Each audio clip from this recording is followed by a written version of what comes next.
I want to tell you about the ordinary Tuesday afternoon when my entire life ceased to exist. I was 24 years old. I wasn't in a corporate high rise and I wasn't running a multi-million-dollar fund. I was in my own home, wearing an old t shirt, doing the laundry, and listening to the hum of the washing machine. It was the kind of peaceful, domestic day that you take for granted when you believe you are completely loved. And then, while cleaning the deepest corner of my husband's wardrobe, behind the heavy winter coats he only wore once a year, my hand brushed against a small, rectangular velvet box hidden beneath a loose wooden divider. Inside that box was a sleek, black smartphone. It wasn't his work phone, and it wasn't his personal phone.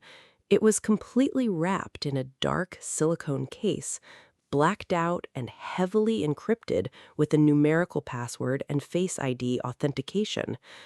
I didn't ask him about it. I didn't confront him when he came home from his corporate office, smelling of his usual cologne. Instead, I waited. I waited until the clock struck 3:14 in the morning. And while he was deep in sleep right next to me, I picked up that cold piece of glass, held it over his sleeping face, and watched the lock screen click open. What I saw inside that screen didn't just break my heart, it turned my entire reality into a horrific lie. Here's what happened next. My name is Amber. I am 24 years old.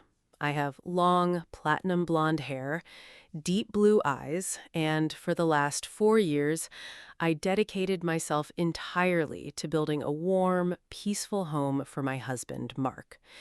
If you saw us at the local grocery store or walking through our suburban neighborhood, you would think we were the definition of a happy young couple. Mark was 30, a senior director at a major international logistics firm, a man who worked incredibly hard, provided for us generously, and always spoke about our future with a deep emotional certainty. I grew up in a small town in Ohio before moving to the city. I was raised with the belief that marriage is a sanctuary, a closed loop where two people protect each other from the chaos of the outside world. I wasn't a corporate ladder climber. I managed our home, handled our investments, and trusted my husband with a devotion that was absolute. I believed that love was simple. If you give a man your entire heart, your loyalty, and your peace, there is no room for a lie to grow. Mark's career was demanding. As his firm expanded its international operations, his schedule became an unpredictable puzzle of emergency overnight corporate overtimes and critical cross-country client sashkas. He would fly to Chicago, Miami, or London for 5 days at a time, coming back exhausted, his briefcase overflowing with corporate documents, receipts, and hotel agendas. Every single time he left, I would pack his suitcase with care. I would iron his shirts, slip small, loving notes into his jacket pockets, and stay up until midnight waiting for his text saying he had landed safely. And then there was Rachel. Rachel was my childhood best friend. We had known each other since we were 7 years old. We shared everything: high school secrets, college heartbreaks, family tragedies. Rachel was a gorgeous, ambitious brunette who, 2 years ago, through my personal recommendation, landed a high-level marketing position at the exact same logistics firm where Mark worked. When Mark told me how wonderful it was to have Rachel in the office, I felt a deep sense of security. "She's a wolf in the marketing department, Amber," Mark would tell me over dinner, pouring a glass of wine. "It's great because I know I can trust her with our client data. She's like family." When they had to travel together for joint corporate accounts, I never felt a single drop of jealousy. I actually felt relieved. I thought to myself, how lucky am I? My husband is traveling with my absolute best friend. She will look out for him. He won't be lonely. When they stayed late at the office until 2 a.m. to finalize the quarterly earnings reports, I would drive down to the corporate building and bring them both fresh coffee and homemade sandwiches, smiling as they thanked me from behind their stacks of paperwork. I was a complete, utter fool. The spring cleaning day started completely normally. Mark had left for a 4-day corporate summit in Boston at 6 a.m. Rachel had also taken a leave of absence from the office that week, telling me she needed to visit her sick aunt in Vermont. By 2 p.m., I decided to empty Mark's side of the walk-in closet to vacuum the dust that accumulates behind the built-in drawers. I pulled away his heavy wool winter coats, the ones he hadn't touched since December. As I leaned down to wipe the baseboards, my knee pressed against a wooden panel at the very back of the shelf. It moved. It didn't feel right. I reached my hand into the narrow gap between the wood and the wall, my fingers wrapped around a small, dust-free velvet jewelry box. I pulled it out, sitting cross-legged on the floor of the empty closet.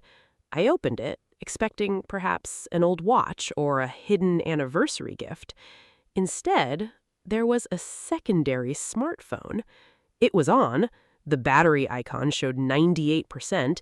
It was completely silent, hidden away in a soundproof compartment, receiving data in the dark.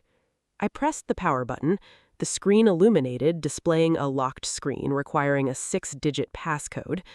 At the top of the screen, a single notification popped up from an encrypted messaging app. The sender didn't have a name.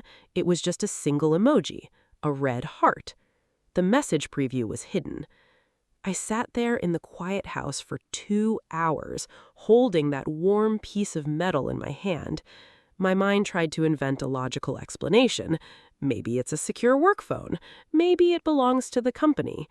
But logic is a cruel thing. It forces you to remember the small details you chose to ignore. The sudden changes in his password, the way he walked out of the room to answer certain calls, the faint scent of a different perfume on his collar that he blamed on a crowded subway line.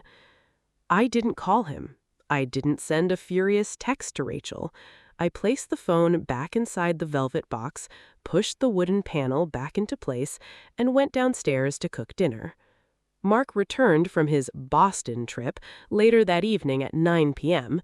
He walked through the door, looking exhausted, dropping his briefcase on the floor. He wrapped his arms around me, burying his face in my blonde hair. "God, I missed you, Amber," he murmured, kissing my lips. "Boston was a nightmare, non-stop meetings. I'm so glad to be home with you."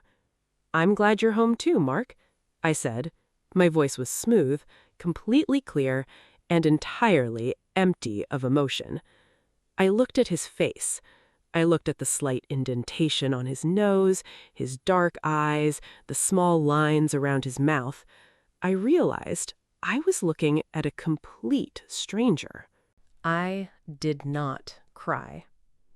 I served him dinner. I listened to him complain about the fictitious corporate metrics of his Boston trip, and I even smiled at his jokes. When you find a structural rot in the foundation of your home, you don't start screaming while the roof is still over your head. You remain completely silent. You wait for the dark, and you gather the necessary tools to dismantle the structure safely. Mark thought he was a master of corporate strategy and domestic manipulation. He forgot that a woman who manages the home knows every single crevice, every single shadow, and every single breath of the person she lives with. He went to bed at 11 p.m., completely exhausted from his travels. I sat on the living room sofa until 3 a.m., watching the digital clock change numbers in the dark. The time had come to compile the evidence. The house was completely consumed by the silence of the night. The only sound was the rhythmic, heavy breathing of my husband sleeping deeply in our master bedroom. I walked up the stairs, my bare feet making no sound against the hardwood floors. I entered the walk-in closet, slid the wooden panel away, and retrieved the secret phone. The screen glowed bright blue in the pitch-black closet. reflecting against my blue eyes. I walked into the bedroom, creeping toward Mark's side of the bed. He was lying on his back, his mouth slightly open, completely unconscious to the world. My heart began to pound against my ribs, not out of fear, but out of a profound, sickening disgust. I leaned over him, my blonde hair brushing against his shoulder. I extended my arm, holding the smartphone exactly 6 inches above his face. The screen's blue light illuminated his features. For 3 seconds, nothing happened. Then, a small padlock icon at the top of the screen animated and clicked open. Face ID. Successful. I immediately slipped out of the bedroom, walking downstairs into the kitchen, closing the door softly behind me. I sat at the kitchen island, placed the phone on the marble counter, and opened the message application. The chat history was a subterranean archive of horror. The chat with the red heart sender wasn't just a recent mistake. It stretched back 3 entire years. The first messages were dated exactly 4 months after Rachel started working at Mark's company. I scrolled through thousands of texts. The language they used with each other was a domestic vocabulary they had stolen from my marriage. Mark called her my real queen. Rachel called him my future. But the real shock, the thing that felt like a physical blade cutting through my stomach, was the photo gallery. There were hundreds of photographs taken during Mark's international corporate Seyahatleti. A photo of Mark and Rachel lying on a private beach in Cabo, Mexico, the exact weekend Mark told me he was attending a grueling supply chain audit in Ohio. A video of them laughing in a luxury hotel suite in London, the trip where I stayed up until 4 a.m. worrying because his phone was turned off due to a network malfunction. A selfie of Rachel holding a glass of champagne inside a private villa in Aspen, wearing a diamond necklace that I found the receipt for in Mark's corporate expense account months ago, believing it was a client gift. They had used my trust as their currency. Every single time I packed his shirts, every single time I made them coffee at the office during their late-night overtimes, they were looking at me from behind their screens, laughing at my innocence. Rachel had texted him just yesterday during her leave of absence to visit her sick aunt. "Boston was incredible, baby. I hate that we have to go back to reality tomorrow. I hate seeing you go back to her. When are you going to tell her it's over?" Mark's response was immediate. "Soon, Sheila, soon. Once the annual corporate gala is finished next week and my promotion to senior vice president is approved, I'll have total control over the equity distribution. I'll dissolve the joint accounts, leave her the house, and we can move to the New York office permanently. Just play the part for a few more days." They weren't just sleeping together. They were planning a financial execution. They were waiting to strip me of everything I owned the moment his corporate status was secured at the upcoming annual logistics gala. I didn't delete the messages. I didn't change his password. I took out my personal phone and systematically photographed every single screen, every text, and every financial transfer log from that hidden device. I uploaded the files to a secure cloud drive that only I could access. Once the data transfer was complete, I walked back upstairs. I crept into the dark bedroom, placed the phone back in the velvet box and returned it to its hidden tomb behind the winter coats. I climbed back into bed next to him. He moved in his sleep, turning toward me, his arm draped heavily over my body. I lay there under the weight of his skin, staring at the ceiling until the morning sun turned the bedroom windows a pale, freezing gray. I knew exactly what the system needed. It didn't need a crying wife or a messy divorce court battle. It needed a public, total system termination. The next morning, the household routine continued without a single error. I poured his coffee, I kissed his cheek before he left for the office, and I even answered a phone call from Rachel at noon, listening to her talk about how her sick aunt is doing better in Vermont. "I'm so glad she's recovering, Rachel," I said, my voice completely light and affectionate. "Let's all get together soon." "I'd love that, Amber. You're the best friend anyone could ask for," Rachel said before hanging up. They thought I was a harmless, submissive creature living in a world of domestic bliss. They thought my platinum blonde hair and blue eyes meant I was an empty, decorative object they could rearrange however they pleased. They forgot that a closed system is only stable as long as the operator allows it to run. The annual corporate logistics gala was in exactly 6 days. Every major investor, the entire board of directors, and all of Mark's professional peers would be in that room to witness his promotion.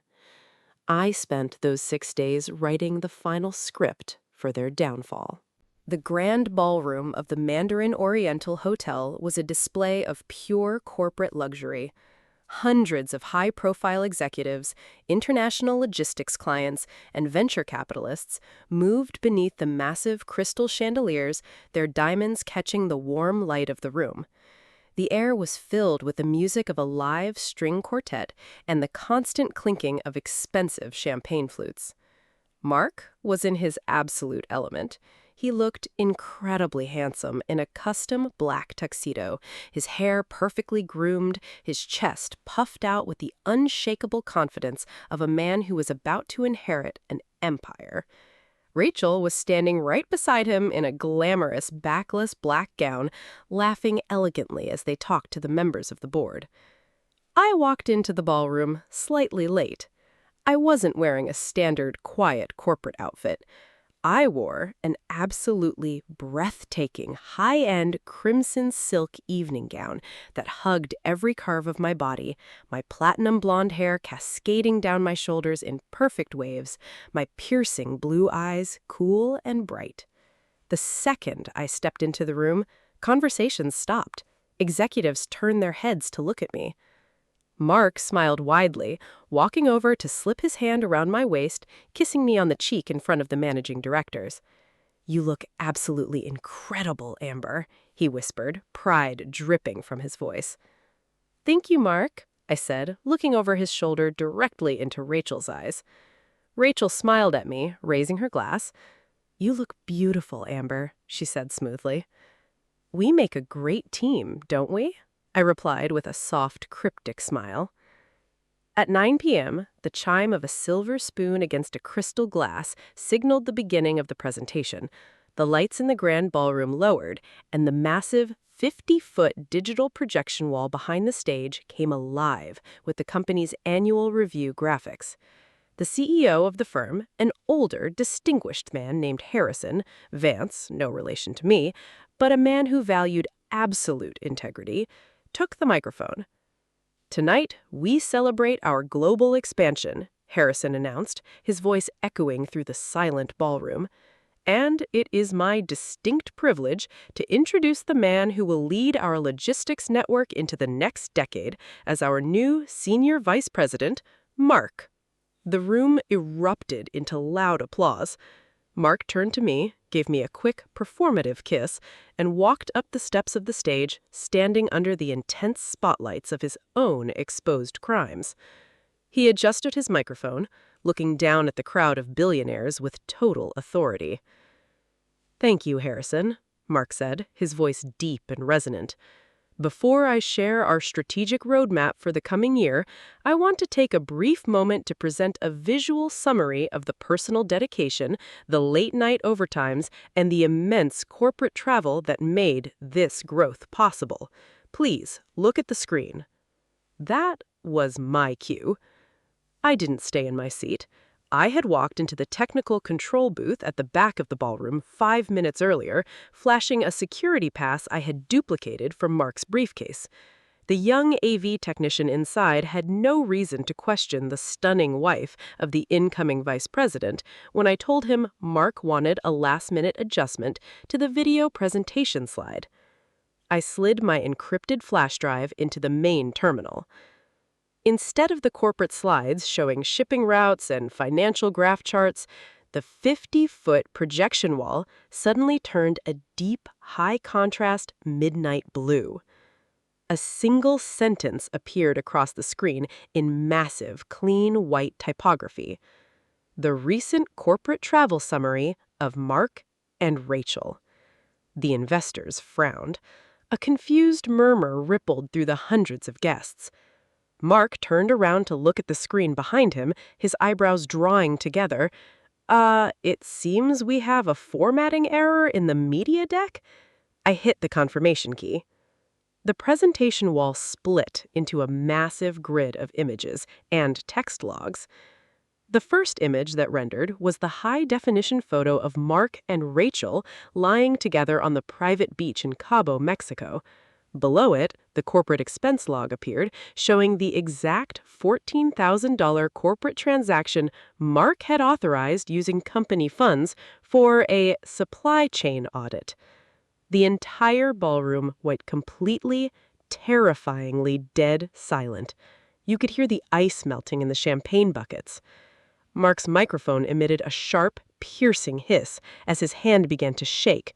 "Turn that off! Shut it down right now! Someone hack into the system!" he screamed toward the control booth, his face transforming into a mask of pure terror. But the script was automated. It was a closed loop. The screen transitioned. Now it displayed the video of them laughing in the luxury London hotel suite during his network malfunction trip. And then the ultimate destruction began. Rows of their private text messages began scrolling down the screen in massive, unmissable font. Rachel: "Boston was incredible, baby. I hate seeing you go back to her." Mark: "Soon. Once the promotion is approved, I'll dissolve the joint accounts, leave her the house, and we can move to the New York office permanently. Just play the part." The hundreds of executives in the room began to gasp, turning their heads to look at Rachel, who was standing paralyzed in the middle of the ballroom, her black gown suddenly looking like a funeral shroud.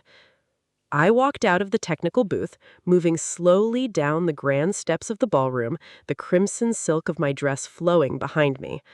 I stood right in front of the stage, looking up at my husband under the flashing light of his own exposed crimes. "The account is fully audited, Mark," I said, my voice carrying clearly through the silent room, even without a microphone. Harrison, the CEO, stepped onto the stage, his face purple with a mixture of corporate embarrassment and rage. He looked at Mark, then at the security team at the door. "Get him off the stage. Disconnect his corporate access immediately. The promotion is canceled." Two heavy security guards grabbed Mark by the tuxedo arms, dragging him down the stairs as he began screaming at me, his polished mask completely shattered. Rachel ran towards the exit, covering her face as the wives of the investors moved away from her like she was infected with a plague. I watched them get thrown out of the luxury hotel into the cold New York night. They thought they were playing a high-stakes game of manipulation and corporate theft. They forgot that when you live with a woman for 4 years, she knows exactly how you breathe when you lie. Exactly 3 years passed after that gala night. The winter season had returned, turning Manhattan into a landscape of white snow and sharp wind. I was no longer the quiet wife waiting at home. I was the founder and majority shareholder of Vance Logistics Solutions, an independent firm I built using the settlement funds from the divorce, because my lawyers used those Cayman Islands logs to strip Mark of every single asset he had ever accumulated. I was sitting in my private corner office on the 45th floor of a skyscraper when my assistant pushed open the door. "Ms. Amber, there is a woman at the main reception desk. She doesn't have an appointment, she smells like the cold rain, and she's refusing to leave until she sees you. Her name is Rachel." I looked at the snow collecting on my glass balcony. "Let her in," I said. And when that door clicked open, I realized that some people don't understand that every single debt in life must be paid in full until they are forced to look at the person who holds the ledger. The heavy glass door of my office slid open with a mudded click, and Rachel stepped inside. The transformation was absolute. Terrifying and entirely real. The glamorous, ambitious marketing director I had known since childhood was entirely gone, completely hollowed out by the consequences of her choices. Her long, dark hair was dry, stringy, and wet from the New York sleet. She wore a faded, cheap wool coat that looked like it had been bought at a Salvation Army station, her fingers raw and red from the cold because she wasn't wearing gloves. She didn't take a single step onto the polished marble floor of my office. She stood near the threshold, her old leather bag clutched against her chest like a shield, her eyes wide with a mixture of immense shame and absolute desperation. "Amber," she whispered. Her voice was cracked, trembling, completely stripped of that smooth, elegant tone she used to manipulate my husband and my life. "Thank you. Thank you for not turning me away." "You have exactly 2 minutes, Rachel," I said. My voice was low, perfectly calm, and completely devoid of hatred. I didn't shift my eyes from the financial metrics running on my secondary screen. "Make your argument logical." "Mark's legal appeal was denied yesterday. The company, Harrison Vance's legal team, sued him for corporate embezzlement using the files you exposed at the gala. He's going to a state penitentiary for 5 years, but Mark's lawyers are trying to shift the financial liability entirely to me. They are telling the court that I was the one who authorized the Cabo and Aspen transactions from the marketing account." I finally lifted my gaze, my piercing blue eyes locking onto her face with a cold stillness that made her breath hitch. "And why is that an issue I need to allocate time for?" "Because if the judge rules against me, I'm looking at 3 years of prison time and a massive financial restitution judgment that will destroy the rest of my life," she cried out, her knees visibly shaking beneath her cheap coat. "Amber, please. We were best friends since we were 7 years old. You have the original cloud copies of the phone logs. You have the text messages showing Mark was the one who forced me to submit those invoices under the client entertainment codes. You know he was the one using the corporate card." I stood up from my executive desk. The crimson silk scarf around my neck caught the gray, fading light of the Manhattan winter sky as I walked slowly over to the floor-to-ceiling glass window, looking out at the endless grid of skyscrapers below. "Amber," I said softly, not turning around to face her crumpled figure, "do you remember our sophomore year in college, when my dad passed away suddenly and I didn't have the money to pay for the spring semester housing?" She blinked, wiping her nose with the sleeve of her coat, completely caught off guard by the memory. Yes, I remember. I stayed with you in the library." "No," I replied. My voice dropped to an icy, absolute clarity. "You didn't stay with me.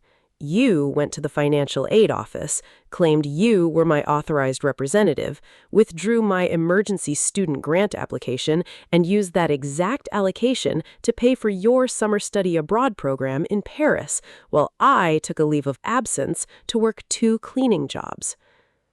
Rachel took a sharp step back against the glass door, her mouth opening in absolute shock. "Amber, that was a mistake. We were young." "I knew what you did back then, Rachel. But I chose to forgive you because I believed in the human concept of childhood loyalty. I thought it was an isolated error in your programming. But human character is a continuous system. If a lie is buried in the root directory, it will execute the exact same corruption every single time the system is given an opportunity to exploit trust." She fell to the knees right on the floor of my reception area, her hands clawing at her face as she wept. "I'm sorry. I'm so sorry, Amber. Mark lied to me too. He told me he didn't touch you anymore. He told me you were just a roommate he couldn't leave yet because of his corporate optics. He promised me a life where I didn't have to watch you have everything while I had nothing." I looked down at her, my expression completely neutral. "The unedited forensic files have been sitting with the federal prosecutor for 36 months, Rachel. I do not modify data to save my friends, and I do not delete data to punish my enemies. I simply allow the system to output the exact mathematical reality of the choices you made. You chose to log in to that secret phone. You chose to sit at my dinner table and look at me knowing what you did in London and Cabo. Enjoy the final compilation of your script. She didn't fight anymore. She slowly rose from the floor, realizing with a terrifying finality that there was no human emotion left in the room for her to manipulate. She stepped backward out of the door, and the glass slider closed between us with a silent, heavy hum. Mark's assets were completely liquidated by the corporate restitution judgment, and he began serving his 5-year sentence 3 weeks later. Rachel was sentenced to 2 years of probation and a massive financial restitution penalty that guarantees she will never hold a high-level marketing position in this country again. Their names became a permanent warning story in the corporate registry, a completely wiped, broken sector in the history of the firm. Do you know why I am telling you this story from the absolute peak of my own independent empire? Because the world wants you to believe that when a betrayal enters your home, you are supposed to scream, break the mirrors, and let your grief destroy your dignity. They want you to believe that your trust makes you weak, that a lying partner can permanently devalue your existence.